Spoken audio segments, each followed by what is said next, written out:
En markmið þessara rannsóknar var að veita upplýsingar stöðu öryrkja, örorkustyrktaka og endurhæfingarlífeyristaka og það sem við skoðum margt svipað og það sem við gerðum þegar við vorum að skoða stöðu launafólks og atvinnulausra en sumt bættist við. En við vorum að skoða fjárhagsstöðuna, heilsufarið, félagslega einangrun og fordóma, atvinnuþátttöku og virkni og viðhorf til þjónustustofnana og breytinga á almannatryggingakerfinu.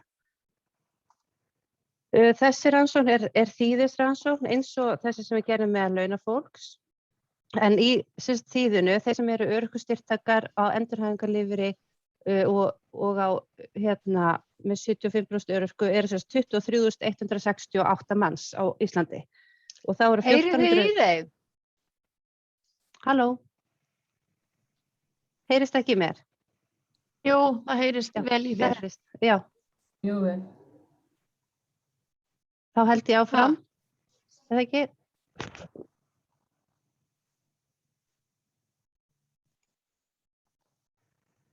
Þá held ég áfram. Og það voru 1453 sem svöruðu þessari könnun og að því þetta þýðisrannsókn þá vigtum við gögnin alveg eins og við gerum með launakönnuninni og við vigtum það út frá kyni, aldri og örorkustöðu og þannig göngum við skuggum að gögnin okkar endurspegli sem allra best alla sem tilheyra hópnum sem við köllum fatlað fólk.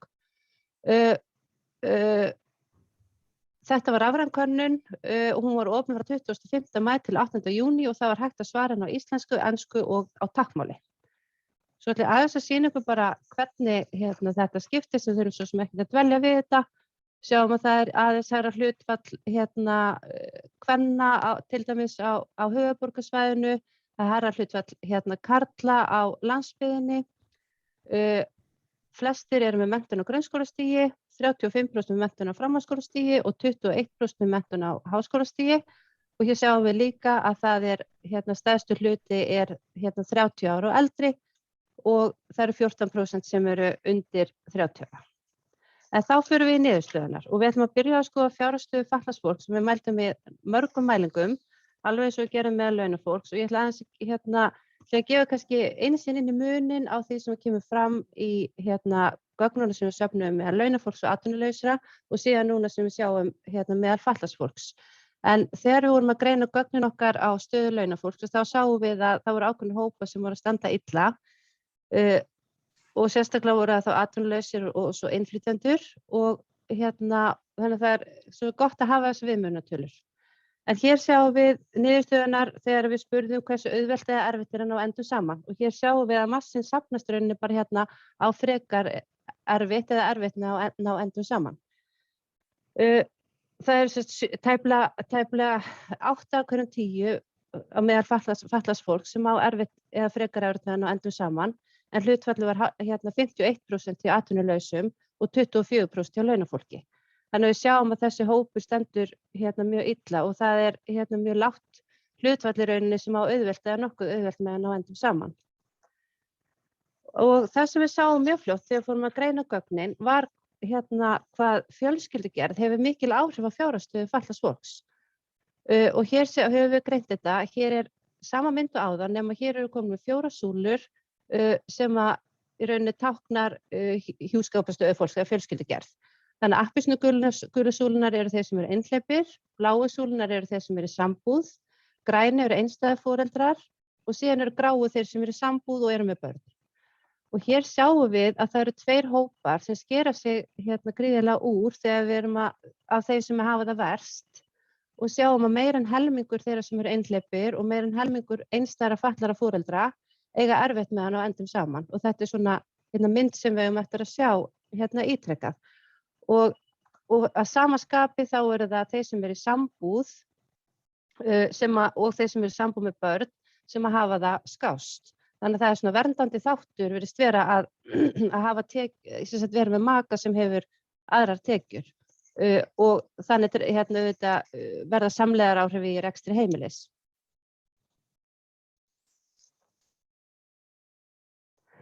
Síðan spurðum við hvort að fólk hafi fengið einhverja fjárhagsaðstoð og þarna erum við að spyrja hvort að fólk hafi fengið fjárhagsaðstoð frá sveitarfélagi, frá ættingjum eða vinum sem langalgengast að fólk hafi fengið, frá hjálparsamtökum eða mataraðstoð eða sérstakan húsnæðisstuðning. Hér sjáum við að það er einungis 50% fatlaðs fólk sem hefur ekki fengið neina gerð slíkra fjárhagsaðstoðar, en hlutfallið var 89% hjá launafólki og 73% hjá atvinnulausum. Þannig að við sjáum að það er mjög stór hópur fatlaðs fólk sem er þarf á því að halda að fá þessa fjárhagsaðstoð sem við spurðum út í. Og við sjáum að 20% kvenna og 23% karla hafa fengið 2 eða fleiri gerðir fjárhagsaðstoðar. En þarna er langalgengast að fá aðstoð frá ættingjum og vinum, en það var einnig algengt að fá mataraðstoð og aðstoð frá hjálparsamtökum, en það er auðvitað mikilvægt að hafa í huga ef að fólk er að fá reiða sig á að fá aðstoð frá ættingjum og vinum, hver er þá staða fólksins sem hefur ekki þannig fjárhagslegt bakland. Síðan greinum við þetta aftur eftir fjölskyldugerð og hér eru ef við skoðum þá sem hafa fengið 2 eða fleiri gerðir fjárhagsaðstoðar, að þá sjáum við að 54% einstæðra fatlaðra foreldra hafa þurft að fá 2 eða fleiri gerðir fjárhagsaðstoðar. Og þetta er auðvitað gríðarlega hátt hlutfall, því að þarna erum við komið með bæði aðstoð frá ættingjum og vinum og jafnvel mataraðstoð eða frá hjálparsamtökum, einhverjum fjárhagsaðstoð. Í þessari könnun þá notum við spurningu sem mælir efnislegan skort. Og þetta er spurning sem samanstendur af 9 þáttum sem eru að mæla bara svona grundvallarþætti að draga rauninni fram lífið. Það er að borga leigu eða lánum, mæta óvæntum útgjöldum, fara árlegt sumarfrí, greiða fyrir kyndingu, síma, þvottavél, svona staðgóða máltíð annan hvern dag. Og hér er sem sagt niðurstöðunar kyngreindar á þessum 9 spurningum. Og hér sjáum við að 60% fatlaðs fólk getur ekki mætt óvæntum útgjöldum og meira en helmingur hefur ekki tök á að fara í árlegt sumarfrí með fjölskyldu. Og þetta hefur áhrif á börn fatlaðs fólk sem njóta þess að ekki að fara í sumarfrí með foreldrum sínum. En það er líka áhugavert að 26% fatlaðra kvenna og 18% fatlaðra karla hafa ekki efni á staðgóðri máltíð annan hvern dag. Og þetta er það er spurt hefur ekki efni á kjötmáltíð eða sambærilegri grænmetismáltíð annan hvern dag. Og 19% fatlaðra kvenna og 26% fatlaðra karla hafa ekki efni á bíl. Og síðan er mjög hátt hlutfall sem er í vanskilum á leigu eða lánum, 17% kvenna og 21% karla. Síðan sjáum við þetta að þó þetta virðist vera ótrúlega lágar tölur hér, þeir sem hafa ekki efni á þvottavél, sjónvarpstæki eða geta ekki kynnt húsnæði sitt, að þá er þetta í okkar samfélagi gríðarlega háar tölur. Að það eru tæplega 10% sem hafa ekki efni á þvottavél og sömuleiðis sjónvarpstæki. Hagstofa Íslands og Hagstofa Evrópusambandsins nota þessa sömu mælingu og hún mælir efnislegan skort. Og hér erum við búin að taka saman og greinum þetta eftir aldri. Það er vinstra megin á myndinni eru þeir sem eru yngri, 30 ára og yngri, og síðan eru hægra megin á myndinni þeir sem eru eldri en 30 ára. Og svo er þetta skipt og kyngreint. Þannig að appelsínugulu vinstra megin, þá er þetta appelsínugulu eru konurnar og bláu karlarnir. Og hér sjáum við að samkvæmt skilgreiningu Hagstofu Íslands og Evrópusambandsins þá eru þeir sem búa við skort á 3 eða fleirum þessa efnislega gæða sem við mældum í þessum 9 spurningum sem við vorum að fara yfir áðan. Þeir sem skortir 3 af þessu og þá er þetta geta til dæmis ekki mætt óvæntum útgjöldum, ekki árlegt sumarfrí og eitthvað eitt til viðbótar. Það er svona algengasta samsetningin. Að 40% ungra fatlaðra kvenna búa við skort á efnislegum gæðum og 32% karla. Og hér sjáum við svolítið alltaf svipa kynjamynstur í yngri aldurshópnum að hér er til dæmis mun hærra hlutfall ungra karla sem búa við skort á 2 efnislegum gæðum eða 40% en hlutfall er 18% hjá konunum. En síðan er hópurinn sem stendur verst virðist vera unga fatlaða konur. Það er tæplega helmingur þeirra sem býr við skort á efnislegum gæðum og þetta er bara skilgreining á þessari spurningu og þetta er fólk sem býr við fátækt. Síðan ef við skoðum eldri aldurshópinn og þá er miklu jafnari kynjaskipting þar, en við sjáum jafnframt að 35% fatlaðra kvenna og 34% fatlaðra karla búa við skort á efnislegum gæðum. það er 6% launafólks sem býr við skort á efnislegum gæðum og 20% atvinnulausra, en hlutfallið yfir heildina þá býr 35% af fötluðu fólki við skort á efnislegum gæðum og er fátækt. Kristín, það var spurning í tjattinu. Já, Varðandi lit á kyni, hvaða litur karl og á kona? Þessu væntanlega, eldri. Já, grænu súlunar í eldri aldurshópnum eru konurnar og þær gulu eru karlarnir.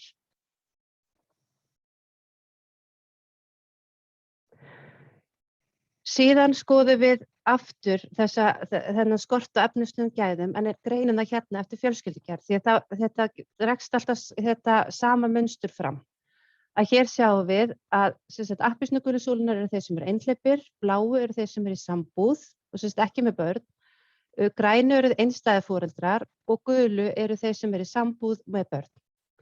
Og hér sjáum við að þeir sem eru líklegastir til að búa ekki við skort á neinum efnislegum gæðum, það eru 47% þeirra sem eru í sambúð og ekki með börn.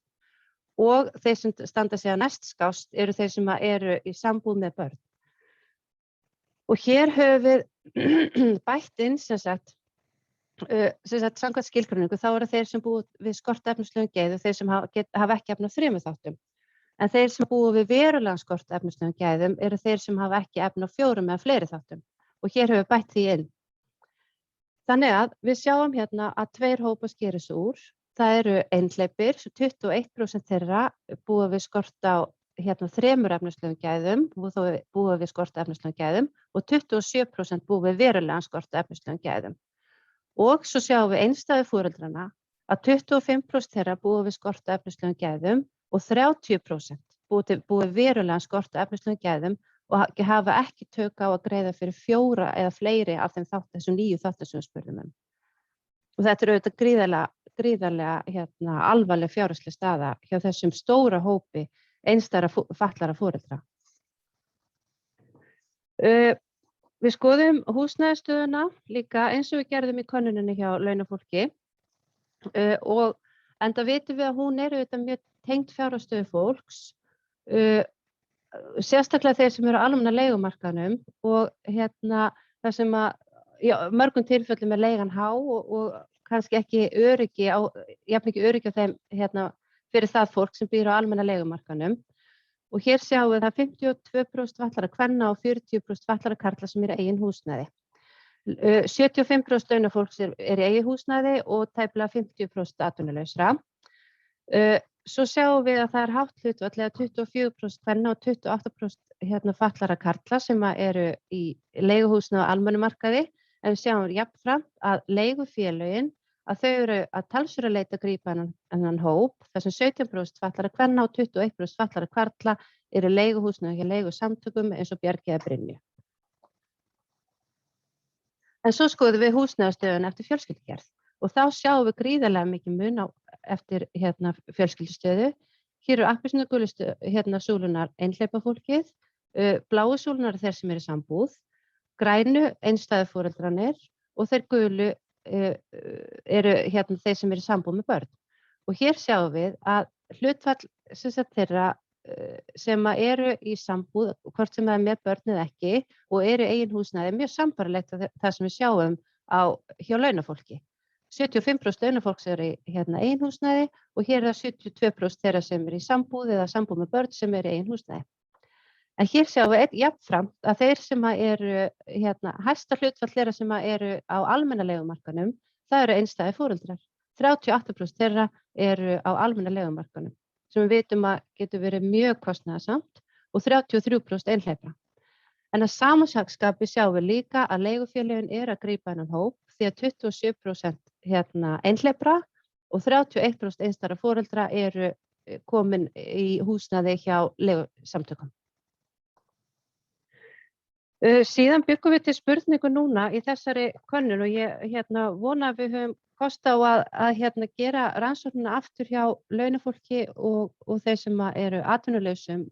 En við byggum til spurningu til að mæla hvort að foreldrar hefðu þurft að neita eða hefðu ekki getað greitt fyrir einhver svona bara grundvallar þætti því sem við vitum að kostnaður sem tengist börnum.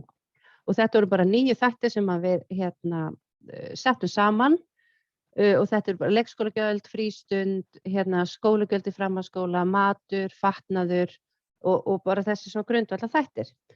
Þannig að við sjáum þá afleiðingarinni fjárskorts á börnin. Þannig að spurningin var orðið svona, hefur þú ekki getað greitt fyrir eitthvað eftirfarandi fyrir þitt barn eða börn á síðastliðnum 12 mánuðum vegna fjárskorts.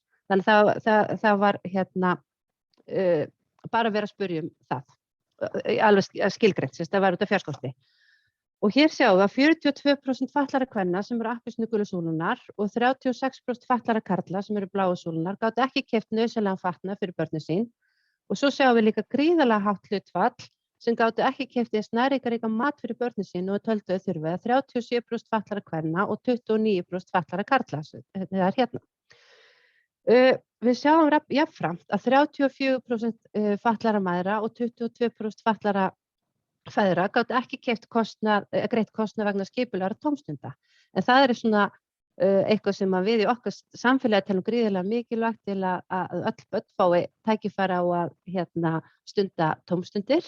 En það gefur augaleið að staða þessara foreldra, barna þessara foreldra eru auðvitað mjög slæm. Mörgum tilfellum. 20% fatlaðra mæðra gátu ekki greitt fyrir mat í skólum og 10% feðra. 17% feðra og 8% mæðra gátu ekki greitt fyrir gjöld vegna frístundar. 10% mæðra og 3% feðra gátu ekki greitt skólagjöld í framhaldsskólum. 14% mæðra og 5% feðra gátu ekki greitt skólabækur eða svona önnur námsgögn fyrir börnin sín. Og svo eru 6% mæðra og 11% feðra sem gátu ekki greitt fyrir leikskólagjöld. Þannig að við sjáum að þessi slæma fjárhagsstaða sem við erum búin að fara yfir og hún hefur gríðarleg áhrif á börn fatlaðs fólks. Svo langar mér aðeins að fara yfir aðgang fatlaðs fólks að heilbrigðisþjónustunni og ætla ég að einblína á svipað og við gerðum þegar við vorum að skoða stöðu launafólks, að við spurum hvort að fólk hafi þurft að neita sér einhverja heilbrigðisþjónustu og það er gríðarlega hátt hlutfall fatlaðs fólks sem hefur þurft að gera það. 81% kvenna og 80% karla.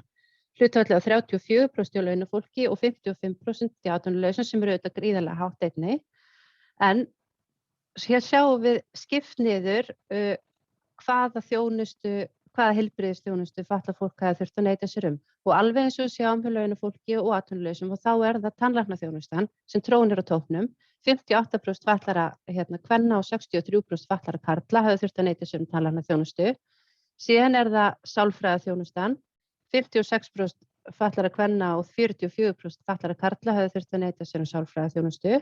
En svo sjáum við jafnframt að þessar tölur eru svo ískyggilega háar að við höfum svo kannski tilfinningu til að finnast þessar lægri súlur vera eitthvað aðeins skárra, en þetta er mjög hátt hlutfall til dæmis fatlaðra kvenna og karla sem hafa þurft að neita sér hjálpatæki, eða 35% karla og 37% kvenna.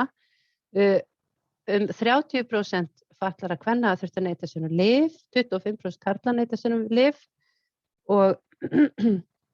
og það er líka hátt hlutfall að tæplega 30% sem hefur þurft að neita sér almenna heilbrigðisþjónustu. En við spurðum síðan af hverju fólk hafi þurft að neita sér heilbrigðisþjónustu og þá er myndin algjörlega skýr. Það er út á kostnaði.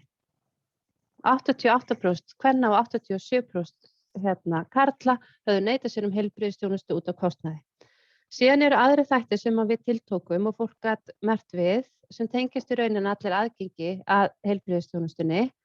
Það er langur biðtími, skortur á sérfræðingum, erfitt að fá tíma, kostnaður við ferðalög, fjarlægð frá heimili, tæknilegir erfiðleikar og þetta er allt þetta sem skipta máli. En það er þessi kostnaður greinilega sem hefur afgerandi áhrif á það að fólk hafi þurft að neita sér heilbrigðisþjónustu. Okkur er aðeins að fara yfir virkni og atvinnuþátttöku fatlaðs fólks, en við sjáum að 60% fatlaðra karla og 51% fatlaðra kvenna er í einhverju virkni. Og það eru þá, það eru 6% sem eru sjálfstætt starfandi, 8% kvenna og 6% karla eru í námi, 10% kvenna og 12% karla eru í sjálfboðavinnu, Síðan hátt hlutfall sem endurhæfingu, 24% kvennanna og 29% karla og síðan hérna 13% kvenna og 18% karla í launuðu starfi. Við vitum ekki hvort það aðeins hærra hlutfall fatlaðs fólks sem á hérna vinnumarkaði. Við vitum ekki hvort að þetta séu COVID áhrif sem við erum að mælast hérna eða hvort að hérna, það sé eitthvað smá skekkja í svöruninni en hérna hlutfallið svona 23% minnum mig. Síðan spurðum við hvort að fólk treysti sér til þess að vera á vinnumarkaði. Og hér sjáum við að 50% kvenna og 38% karla treysta sér ekki til að vera á vinnumarkaði. En við sjáum jafnframt að þeir sem að treysta sér til að vera á vinnumarkaði, þeir eru að raðast hérna í 25% starfshlutfall eða minna eða í 50% starfshlutfall eða minna. Þannig að það þá í rauninni mjög nauðsynlegt að þessi hópur hafa þá aðgang að störfum sem eru með lægra starfshlutfalli. Og það eru þetta, hérna, þau störf þurfa að vera í boði svo hérna, fólk komist inn á vinnumarkaðinn. En síðan erum við með líka hátt hlutfall sem treystir sér ekki til að vera á vinnumarkaði og spurðum þá sem ekki treysta sér til að vera á vinnumarkaði hvers vegna þeir gera það ekki. Og þá eru 74% kvennanna og 57% karla sem treysta sér ekki til að vera á vinnumarkaði út á heilsufari. Og þetta eru þetta fólk sem með búið að meta þannig að það séu með skerta starfsgetu og stór hluti getur ekki verið á vinnumarkaði. En síðan einhver hópur sem vill ekki vera á vinnumarkaði vegna þess að það borgi sig ekki vegna tekjuskerðinga. Það 10% kvenna og 90% karla. 16% karla og 7% kvenna óttast skerðingar eða kröfur frá TR og 6% kvenna og 4% karla í námi eða endurhæfingu og geta því ekki verið á vinnumarkaði á sama tíma og síðan voru aðrar ástæður í minna hlutfall. Að lokum og síðasta glæra sem ég ætla að fara yfir með ykkur viðhorf fatlaðs fólks til breytinga á almannatryggingakerfinu.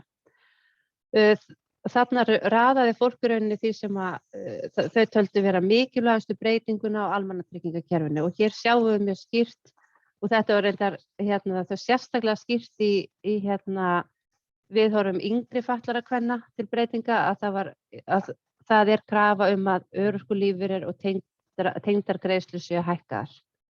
Það 57% kvenna og 42% karla. Síðan það 12% kvenna og 16% karla sem vilja einfalda kerfið.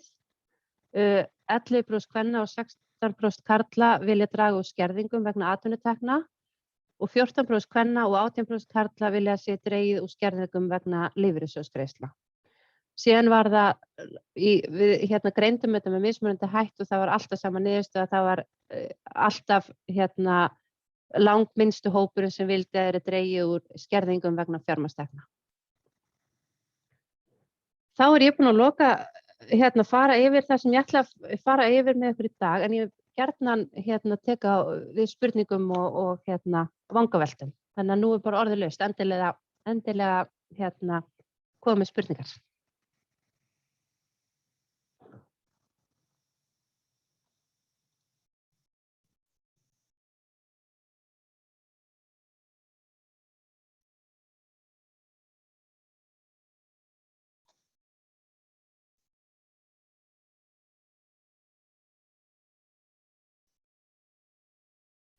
Ég auðvitað ekki boðberin neitt góður að frétta þegar það mjög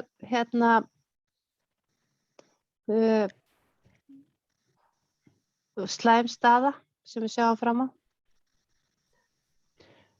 Við höfum þetta bara óformlegt þegar bara unmute ykkur og spyrjið og við förum að stýra því þá ef að spurningar fara að hrúast inn. Ein spurning. Já. Okkar, þú veist, að það talað fötlun, það hlýtur að vera mismunandi fötlun upp á þarfir. Já. Það hlýtur að vera búið að greina það, eða ekki? Þeir sem eru að svara könnuninni eru þeir sem eru með 75% örorku. Það stærsti hlutinn, síðan eru þeir sem eru endurhæfingarlífeyri og síðan mjög lítið hluti sem eru örorkustyrk og það er hópurinn, þannig að þetta er allt fólk sem er með metna skerta starfsgetu. Er ég að svara spurningunni, Sigrún? Já, Já. takk.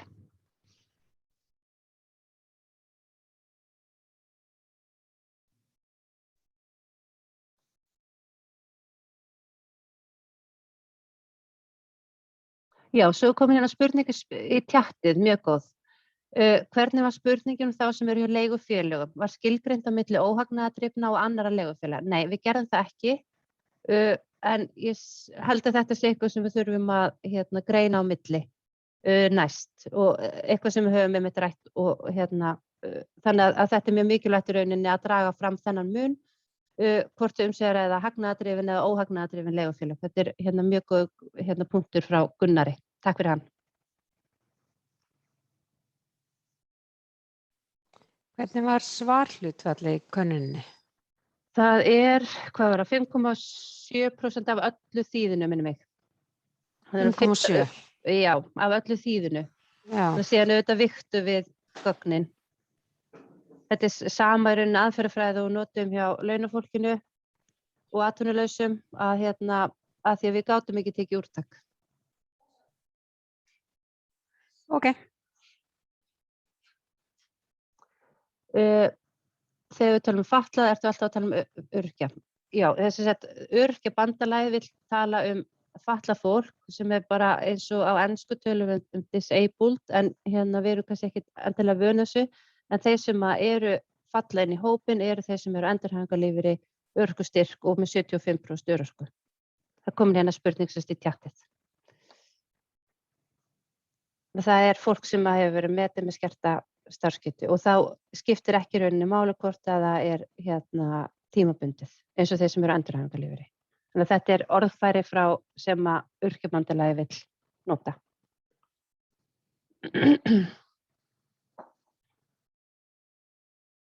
Takk fyrir þessa spurningu, Berglind.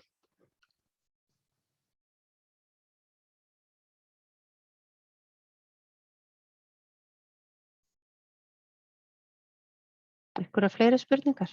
Við erum akkurat tíma fyrir eina spurningu viðbútt. Þá erum við ljúkum þessu á réttan tíma.